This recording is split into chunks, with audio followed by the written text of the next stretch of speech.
Bonjour à tous, je viens vous présenter une vidéo qui a rapport avec Copytrack. J'avais reçu un email en 2020 de Copytrack et donc je vais vous donner tous les démêlés de l'affaire. Si vous tombez sur cette vidéo, c'est que sans doute vous avez vous aussi reçu un email de Copytrack. À savoir, à la base, c'est un logiciel blockchain qui enregistre les copyrights des photos, qui enregistre les caractéristiques des photos. Après, Copytrack envoie des robots sur les sites internet, sur eBay, sur Facebook et sur toute la toile pour détecter des images qui seraient assujetties à des copyrights. Alors il faut savoir que vous pouvez les agrandir, vous pouvez faire même des retouches dessus. Les robots de Copytrack arrivent bien souvent à retrouver et auquel cas, s'ils retrouvent, vous allez recevoir une série de emails plus menaçants les uns que les autres. Alors moi ça m'a fait rigoler, je vais vous raconter cette histoire parce que le logiciel s'est trompé, où il a dit que j'avais utilisé des images, que je vendais des produits sur eBay, hijab, j'ai jamais vendu aucun hijab, qui s'est planté, et il m'a demandé des sous, et je vais vous raconter comment tout ça s'est démêlé, et je vais vous donner des possibilités sur ce que vous pouvez faire. À savoir que là,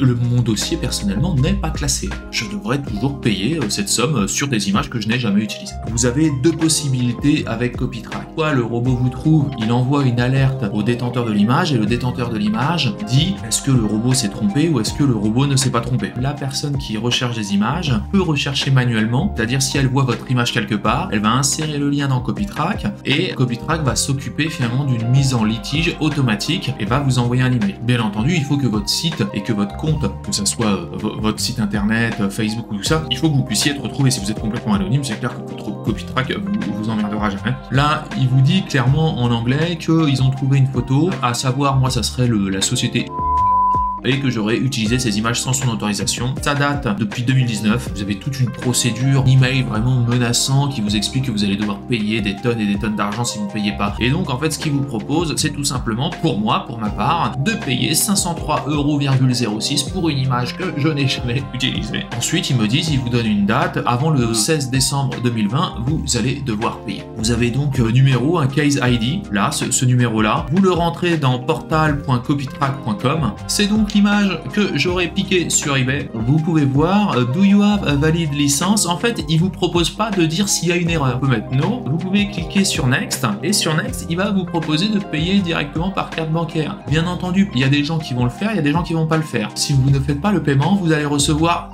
deux autres emails. Ensuite, vous allez recevoir des courriers qui proviennent d'Allemagne. Vous allez recevoir des mises en demeure et qui se font de plus en plus menaçants. Dans mon cas personnel, ça m'aurait fait rigoler parce que qui me mettent au tribunal pour ça alors que je n'avais jamais utilisé cette image, je les aurais détruits en dommages et intérêts. Si vraiment vous n'avez pas volé les images et vous ne les avez pas utilisées, c'est littéralement de l'extorsion de fonds, une tentative d'extorsion. Et alors là, c'est eux qui vont avoir de très très gros problèmes. Je me suis renseigné, si vous êtes d'ailleurs sur cette page, c'est ce que vous êtes en train de faire, je me suis donc renseigné sur les forums.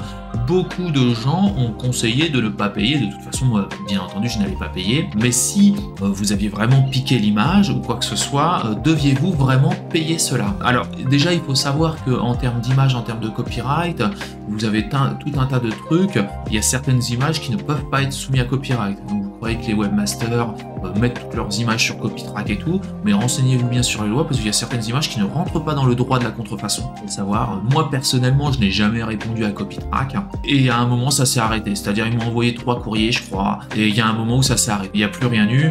J'aurais tendance à dire, moi, ne faites rien. Laissez, ne répondez pas, ne payez pas, ne faites rien.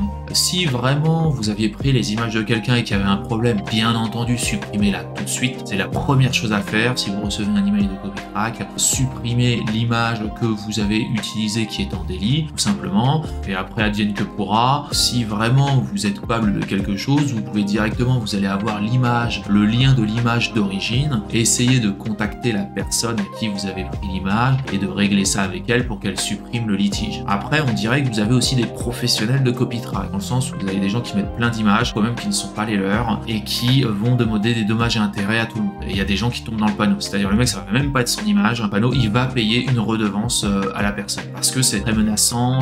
Il faut savoir qu'avec le nombre d'images qu'il doit récupérer, envoyer des emails et tout le monde qui se fait harceler, s'il devait porter plainte contre tout le monde, ça sera absolument incommensurable, à moins que vous ayez fait vraiment quelque chose de gros, hein, vous avez piqué toute une bande d'images. Évidemment, dans la mesure du possible, utilisez des images libres de droit. Hein. Vous comprenez bien que Copytrack n'est pas la police, n'est pas la justice, que de toute façon, Copytrack ne vous envoie même pas de courrier recommandé. Moi, dans les 3 courriers que j'ai reçus, ce n'étaient pas des courriers recommandés, donc ça n'a aucune valeur juridique. C'est juste des menaces pour vous faire peur et pour vous payer. Là où ça commence à être sérieux, c'est si vous recevez un courrier recommandé d'un huissier en bonne et due forme et qu'après ça commence à aller au tribunal. Là, en effet, vous pouvez prendre ça au sérieux. Même leur méthode d'envoi de courrier et tout en France n'a pas vraiment de grande valeur juridique. Pour que ça soit légal en France, c'est l'huissier qui devrait faire une capture d'écran et tout. Et à savoir, là, il n'y a pas de lettre d'huissier, il n'y a pas de capture d'écran d'huissier ou quoi que ce soit quand on vous envoie ces courriers. Ça n'a pas grande valeur légale. En tous les cas, ne répondez pas à Copy, ne connectez pas sur leur site internet, ne répondez pas à leur courrier, ne répondez pas à leur email. C'est quand les types vont savoir que vous êtes justement sensible à ça, que vous vous sentez mal, que vous êtes en difficulté, qu'ils vont vous mettre la pression parce que là, ils auront de grandes chances de récupérer du pognon. Copytrack n'est pas un organisme de justice. C'est-à-dire qu'en soi, ils peuvent pas vous forcer à payer. Après, au pire, ils peuvent engager une procédure judiciaire, c'est-à-dire ce qui vous explique en long, en large, dans les emails et tout ça, peuvent engager une procédure judiciaire. Mais ce ne sont pas des juges, ce n'est pas la police. Ils ne peuvent pas vous forcer à payer. Vous êtes en droit de ne pas répondre et de ne pas payer. Écoutez, je vous souhaite une excellente journée et je vous dis à bientôt pour une nouvelle vidéo. Salut. Un grand merci pour avoir visionné cette vidéo en entier. Si cette vidéo vous a plu, n'hésitez pas à vous inscrire sur ma chaîne et à liker cette vidéo. Un petit pouce bleu fait toujours plaisir et m'encourage dans mon travail. Je vous encourage aussi à laisser un commentaire si vous avez des remarques par rapport à la vidéo ou bien à la réalisation. Merci à tous et à bientôt.